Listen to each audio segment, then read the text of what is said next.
ಕುಡಿಯುವ ನೀರಿಗಾಗಿ ಹೊಡೆದಾಡುತ್ತಿರುವ ಲಸ್ಕರ್ ನಾಯಕ ತಾಂಡದ ಜನರು. ಬೀದರ ಜಿಲ್ಲಾ ಆಡಳಿತದ ನಿರ್ಲಕ್ಷ್ಯದಿಂದ ಕುಡಿಯುವ ನೀರಿಗಾಗಿ ಹೊಡೆದಾಡುತ್ತಿರುವ ಕಮಲನಗರ ತಾಲೂಕಿನ ಚಿಮೆಗಾನ್ವ ಗ್ರಾಮ ಪಂಚಾಯತಿ ವ್ಯಾಪ್ತಿಯ ಲಸ್ಕರ್ ನಾಯಕ ತಾಂಡದ ಜನರ ಕಂಪ್ಲೀಟ್ ಸ್ಟೋರಿ ಇಲ್ಲಿದೆ ನೋಡಿ. ಬೀದರ ಜಿಲ್ಲೆಯ ಕಮಲನಗರ ತಾಲೂಕಿನ ಚಿಮೆಗಾನ್ವ ಗ್ರಾಮ ಪಂಚಾಯತಿ ವ್ಯಾಪ್ತಿಯ ಲಸ್ಕರ್ ನಾಯಕ ತಾಂಡದಲ್ಲಿ ಜಲ ಜೀವನ ಯೋಜನೆ ಅಡಿಯಲ್ಲಿ ಪ್ರತಿ ಮನೆಗಳಿಗೆ ಕುಡಿಯುವ ನೀರಿನ ನಲ್ಲಿ ಇದೆ. ಆದರೆ ಒಂದೇ ಒಂದು ಹನಿ ನೀರು ಯಾವುದೇ ಮನೆಗೆ ತಲುಪುತ್ತಿಲ್ಲ. ಏಕೆಂದರೆ ಇಲ್ಲಿಯ ಅಧಿಕಾರಿಗಳು ಜೆಜೆಎಂ ಕಾಮಗಾರಿಯಾಗೆ ತೋರಿರುವ ಒಲವು ಗ್ರಾಮದ ಜನರಿಗೆ ಕುಡಿಯುವ ನೀರಿನ ಮೂಲ ಸೌಕರ್ಯಗಳ ಬಗ್ಗೆ ವಹಿಸಿರುವ ದಿವ್ಯ ನಿರ್ಲಕ್ಷ್ಯ ಕಾರಣವೆಂದು ಹೇಳಬಹುದು. ಯೋಜನೆಯ ನಿಯಮದಂತೆ ನಾಮಕಾವಾಸ್ತೆ ಗ್ರಾಮದಲ್ಲಿ ಒಂದು ಬಾವಿ ತೋಡಿ ಪ್ರತಿ ಮನೆಗಳಿಗೆ ನಲ್ಲಿ ಕೂಡಿಸಿದ್ದಾರೆ ವಿನಃ ಬಾವಿಯಲ್ಲಿ ಎಷ್ಟು ನೀರಿವೆ ಎಂಬುದು ಯೋಚನೆ ಮಾಡದೆ ಬೇಸಿಗೆ ಕಾಲದಲ್ಲಿ ಕುಡಿಯುವ ನೀರಿಗಾಗಿ ಹೊಡೆದಾಡುವುದಕ್ಕೆ ಜಿಲ್ಲಾಡಳಿತ ಮುಖ್ಯ ಕಾರಣವಾಗಿದೆ ಎಂದು ಜನರು ಅಧಿಕಾರಿಗಳ ಮೇಲೆ ಶಾಪ ಹಾಕುತ್ತಿದ್ದಾರೆ. ಸ್ಥಳೀಯ ಜನರು ಮಾತನಾಡಿ, ನಾವು ಪಿಡಿಒ ಮತ್ತು ಸದಸ್ಯನ್ನು ಎಷ್ಟು ಕೇಳಿಕೊಂಡರೂ ಯಾರೂ ಕೂಡ ನಮ್ಮ ಕಡೆ ಗಮನ ಹರಿಸುತ್ತಿಲ್ಲ ಎಂದು ಮಹಿಳೆಯರು ತಮ್ಮ ಅಳಲನ್ನು ತೊಡಿಕೊಂಡ ಯುವಕರು ಮಾತನಾಡಿ, ಬಾವಿಯಲ್ಲಿನ ನೀರು ಬತ್ತಿ ಹೋಗಿವೆ, ಅಧಿಕಾರಿಗಳು ಕೂಡಲೇ ಗಮನ ಹರಿಸಿ ಬೋರ್ವೆಲ್ ಹಾಕಿ ಕುಡಿಯುವ ನೀರಿನ ವ್ಯವಸ್ಥೆ ಮಾಡದಿದ್ದರೆ ರಸ್ತೆ ತಡೆದು ಪ್ರತಿಭಟನೆ ಮಾಡಲಾಗುವುದು ಎಂದು ತಿಳಿಸಿದರು. ಜಿಲ್ಲಾ ಉಸ್ತುವಾರಿ ಸಚಿವರು, ಜಿಲ್ಲಾಡಳಿತ ಹಾಗೂ ಶಾಸಕರು ಕೂಡಲೇ ಈ ವಿಷಯವನ್ನು ಗಂಭೀರವಾಗಿ ಪರಿಗಣಿಸಿ ಮುಗ್ಧ ಜನರಿಗೆ ಕುಡಿಯುವ ನೀರನ್ನು ಒದಗಿಸುವತಾರೋ ಅಥವಾ ಅವರ ಪಾಡಿಗೆ ಸಾಯಲಿಕ್ಕೆ ಬಿಡುತ್ತಾರೋ ಕಾದು ನೋಡಬೇಕು.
तंड्याला लई ताप होले, पिढोला फोन केले, उचलना गेले फोन, लई ताप होले, भांडणं होले. इथं बघा हे घागरी किती लोक उभारल्यात.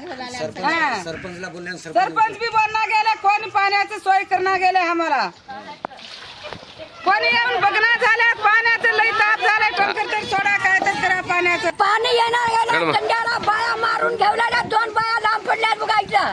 ते दवाखान्याला चालल्यात, आम्हाला लई तकलीफ आहे. 8 रोज झालं पाणी नाही तंड्याला. त्या सरपंचला बी मारल्या, त्या मेंबरला मारल्या, सगळ्याला मारल्यात बाया काटावून. तुम्ही फोन उचलून गेला बघा. आता येवला आम्ही चिमेगावला. ಮಾಳೆಗಾಂವ ತಾಂಡದಲ್ಲಿ ನೀರಿನ ಸಮಸ್ಯೆ ಅತಿಯಾಗಿದೆ. ಜನರು ನೀರಿಗಾಗಿ ಪರದಾಡುತ್ತಿದ್ದಾರೆ. ಬಾವಿಯಲ್ಲಿ ನೀರು ಒಣಗೋಗಿದೆ, ಸಮಸ್ಯೆ ಹೆಚ್ಚಾಗಿದೆ. ಆದ ಕಾರಣ ತಕ್ಷಣವೇ ನಮ್ಮ ತಾಂಡಗೆ ಒಂದು ಬೋರ್ವೆಲ್ ಹೊಡಿಸಿ ನೀರಿನ ಸಮಸ್ಯೆ ಬಗೆಹರಿಸಬೇಕು. ಇಲ್ಲಾದರೆ ರಸ್ತಾ ರೋಕೋ ಆಂದೋಲನ ಪ್ರತಿಭಟನೆ ಮಾಡಲಾಗುತ್ತದೆ. ಎಚ್ಚರಿಕೆ ಹೇಳುತ್ತೆ. ಜವಾಬ್ದಾರ ಸಂಬಂಧಪಟ್ಟ ಅಧಿಕಾರಿಗಳನ್ನು ತಕ್ಷಣವೇ ಗಮನ ಹರಿಸಿ ನಮ್ಮ ತಾಂಡಗೆ ಒಂದು ಬೋರ್ವೆಲ್ ಹಾಕಿಸಿಕೊಡಬೇಕೆಂದು ಮನವಿ ಮಾಡಿಕೊಳ್ಳುತ್ತೇವೆ. ಮಾಳೆಗಾಂವ ತಾಂಡದಿಂದ ನಾವು ಮಾಳೆಗಾಂವ್ ಲಸ್ಕರ್ ನಾಯ್ಕ ತಾಂಡದಿಂದ ಮಾತಾಡ್ತಿದ್ದೆವು. ಇವು ಚಿಮೆಗಾಂವ್ ಗ್ರಾಮ ಪಂಚಾಯತ್ಲಿಂದ ನಮ್ಮ ತಾಂಡಗೆ ನೀರು ಜನರ ಸಮಸ್ಯೆದಾಗಿದೆ. ನೀರು ಒಟ್ಟು ನಮ್ಮ ತಾಂಡದಲ್ಲಿ ನೀರಿಲ್ಲ ಮತ್ತು 150 ಮನೆಗಳಿದೆ. ನಮ್ಮದು ಪಿಡಿಒ ಮತ್ತು ಅಧ್ಯಕ್ಷರಿಗೆ ಹೇಳ್ದಂದ್ರೆ ನೀರು ಕೊಡ್ರಿಯಪ್ಪ, ನಮಗೆ ಕೊಡ್ಲಿಕ್ಕೆ ನೀರಿಲ್ಲ ಅಂತ ಹೇಳ್ದಂದ್ರೆ ಅವ್ರು ಒಟ್ಟು ಯಾರು ರೆಸ್ಪಾನ್ಸ್ ಕೊಡೋದಿಲ್ಲ. ಮತ್ತು ನಾವು ಈಗ 2 ದಿನದಾಗ ನಮ್ಮ ಪ್ರಾಬ್ಲಮ್ ಸಾಲ್ವ್ ಆಗಿಲ್ಲ ಅಂದರೆ ನಾವು ಪಂಚಾಯತ್ ಹೋಗಿ ಕಿಲಿ ಹಾಕ್ತೇವೆ ಮತ್ತು ಎಲ್ಲ ಜನರು ಬಂದು ಹೋರಾಟ ಮಾಡ್ತೇವೆ ನಾವು.